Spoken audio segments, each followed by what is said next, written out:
Actress Debbi Morgan, who many of us know, of course, from the hit star show Power and her many years playing the beloved Angie on All My Children, posted a video recently that really touched a nerve. Debbi shared a raw and vulnerable moment from her real life of feeling overwhelmed and overcome with emotion.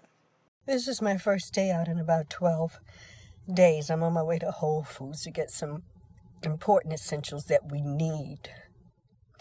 And I don't know, for some reason today I've just been overcome with such emotion. I just want all of us to get through this and to the other side. And especially within our Black communities, where people are sick and dying. So many of us are dying. And we can't put food on the table for our children. We can't pay our rent. We can't pay our mortgages. Debbi joins us from her home office in Upper Marlboro, Maryland. I see you getting choked up looking at the video again.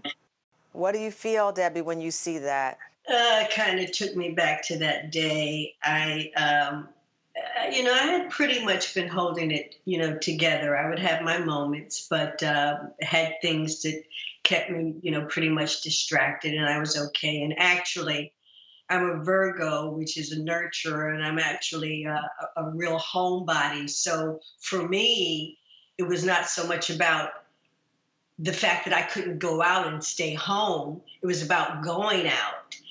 And on that particular day, I just realized that I had been watching the news like 24/7. And I thought, it was really starting to get to me. And I said, let me just back off of this just a bit. And as I said in the video, I was on my way out to Whole Foods to get some necessities. And my husband happened to be watching the news.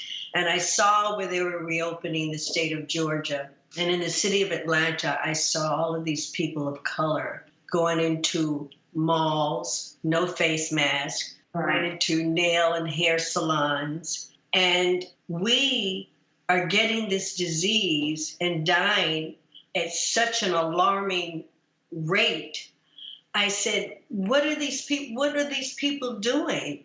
And I just became so overwhelmed, because the thing about it, Tamron, all of these other things started flooding my head at the same time. Right. I'm looking at these people of color, and I'm thinking about all that we have gone through as an African-American community, going through slavery, going through Jim Crow, only being able to drink at colored water fountains, not being able to vote.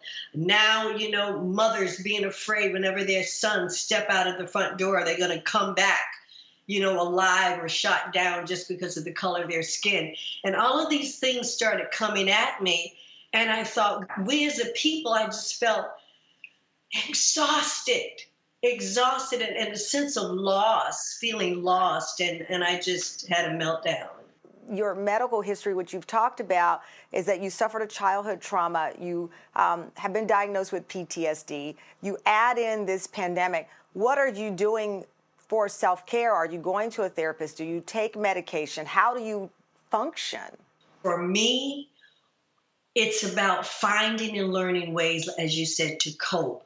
And one of the things, and like you, Tamron, I meditate, which has such a positive effect on calming and relaxing the mind. I've also started learning how to play the piano, and I can get lost in it for hours. And it's such an incredible, wonderful distraction. I have my books.